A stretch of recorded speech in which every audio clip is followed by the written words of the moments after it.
The Broncos face the winless Lions in Detroit on Sunday night. Should be a shootout. Despite the unbeaten start, Peyton Manning has the worst total QBR among the 9 QBs, currently 2-0. And he has the 4th worst QBR in the NFL this season. But the good news is he's Peyton Manning. And for the Broncos, Manning is 3-0 career against the Lions, all while playing for the Colts. Coach. Yes. Pick it. Who wins? Colts, Lions. Broncos, Lions, excuse me. Oh, Denver. Their defense, if you watch how these guys are playing defense right now, Wade Phillips really has done a fabulous job with a talented defense. These guys were pretty good last year, but now the way they're playing, they're taking the ball away in bunches. They're not allowing you a lot of points.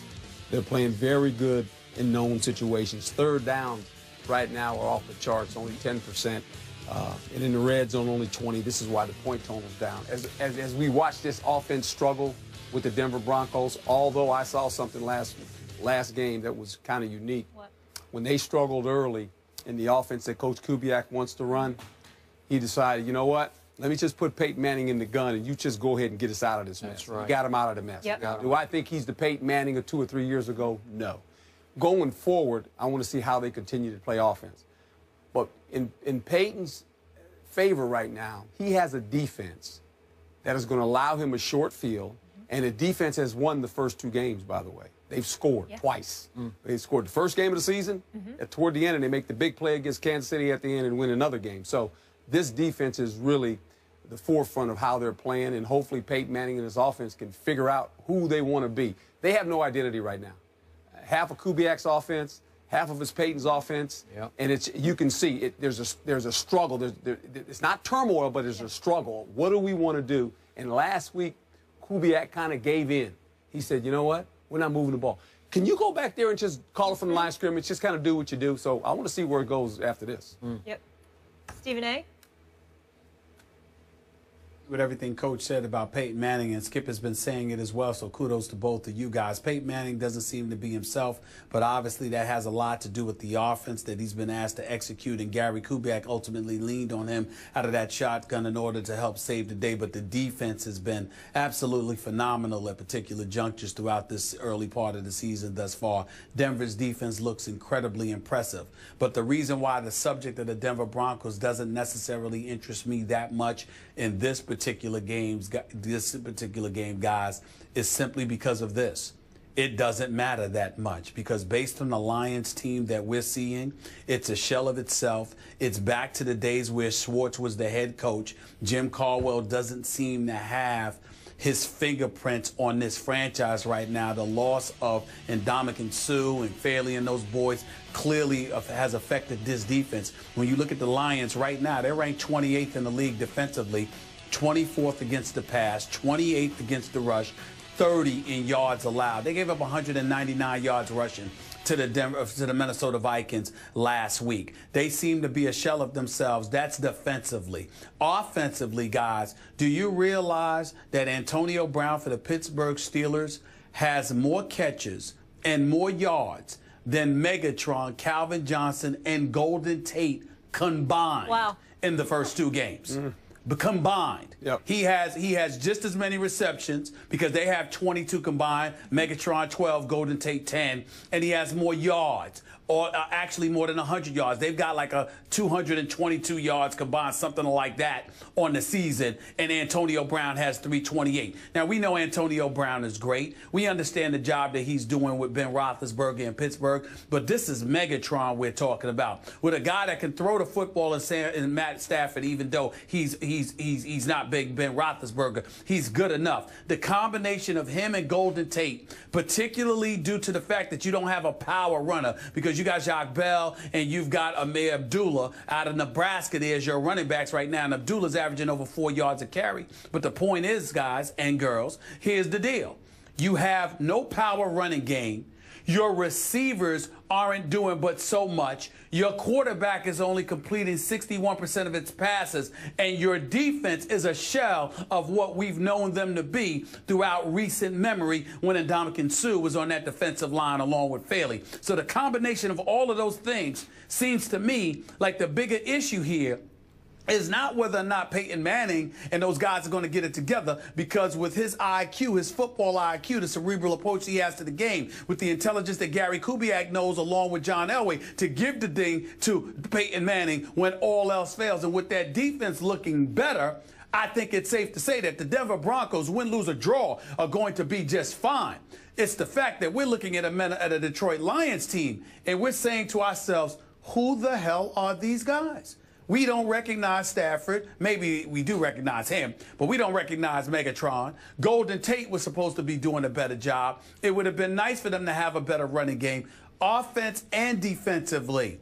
Detroit has problems, and they had better fix it, because it's going to be after they're 0-3. Because the way they're looking right now, the only reason we have any clue as to whether or not they could beat Denver is because they'd have home field advantage at Ford Field, and that's a good crowd when they get on your side and really try to rally the troops. And Detroit plays a little bit differently on their home turf. But they're not in the same class as Denver right now. They seem to be all over the place, which is shocking when you consider the fact that Jim Caldwell is their coach. We expected better. We're not getting that right now.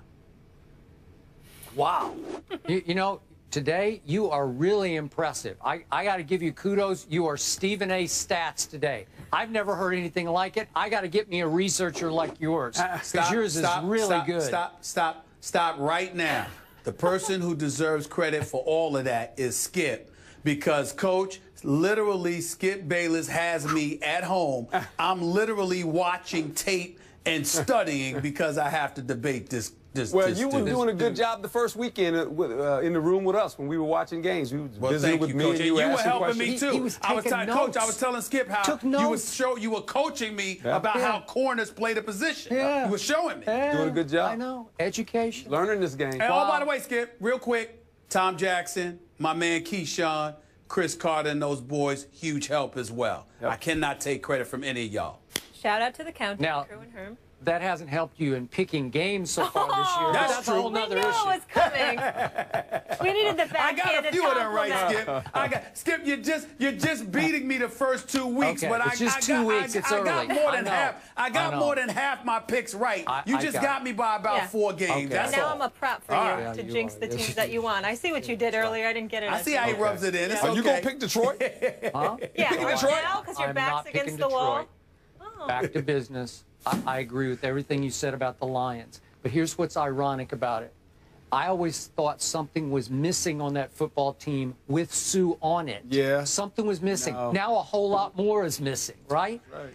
There's a Matthew Stafford issue. He's beat up. We know that. He's got some physical ailments. We know that. And mental ailments. Okay, well, here's my point. Now, I don't want to be too harsh here, because I like him personally a lot. Good guy. So do I. Okay, but he's like a more talented Kirk Cousins, in that sometimes when you least expect it, he'll start throwing it to the other team like crazy. Yeah. He will, and he'll miss throws. He comes and goes. When he's on, he could be big time on.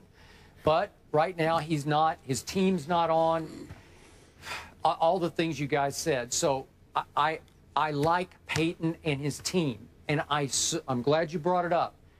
The wind changed directions up there in the Rocky Mountains last week, even though it was going on in Kansas City. But there was a big wind change from north to south, because I think Gary Kubiak finally realized I still have to let him do what he does, even at 39. Yep. I have to. It's our only chance, because we have a hellacious defense.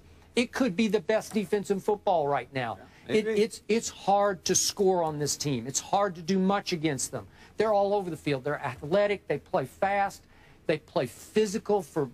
Reminds me of the Orange Crush. It is kind of Orange Crushy. It is. We're going way back into our day, but they're orange crushing people. You're right. So look, Peyton Manning's QBR, and I know I love the stat, but it's all the way down to 41, scale of 0 to 100. That ranks 20. You pointed out in reverse, but it's 29th out of 32. Now here's the great irony of that. The three below him are all former #1 overall picks. Andrew Luck, Alex Smith, Sam Bradford. They all went #1, and they're below him in QBR. This will probably change. But look, the reason Peyton's is a little misleading is that the other night against the arch rival in their asylum of a stadium, and you coach there. They what? Okay, hey, does it Our get much place to louder? play doesn't get, it was, unbelievable. Okay, so there's 2:27 left in the game. It's teetering, and Peyton says, "Watch this." I thought that was special because Peyton Manning said, "I'm going to go 80 yards in 10 plays. I'm going to hit my little guy, Emmanuel Sanders, our friend of our show, for 19 yards for the winning touchdown." Yeah. That's vintage Peyton, right? Oh. I thought he looked like 29-year-old Peyton. Let me ask you this, though, Skip, and Stephen A. can probably chime in on this, too. When he got the ball in the last possession, there was no doubt in my mind. I go, he's going to do this. You did? Okay. He's just going to do it. He's just going to. Okay. They're giving him too many chances not to do it. He's going to find a way to do it. He did. Well, then he's fine. He's just fine. And they're going to be just fine, and they're going to win their division. I don't see any threat. We're all betting on number 18 here. Going Denver, clean sweep, and imagine they start running the ball well. Herm, I know you got to run. Thank you so much. Thank you. Appreciate you. Good seeing you, Stephen A. All right, Coach. All right. Brandon Marshall calls Odell Beckham the most entertaining player in the NFL right now. I like this background music. The guys will tell you if they agree. That's next after the break.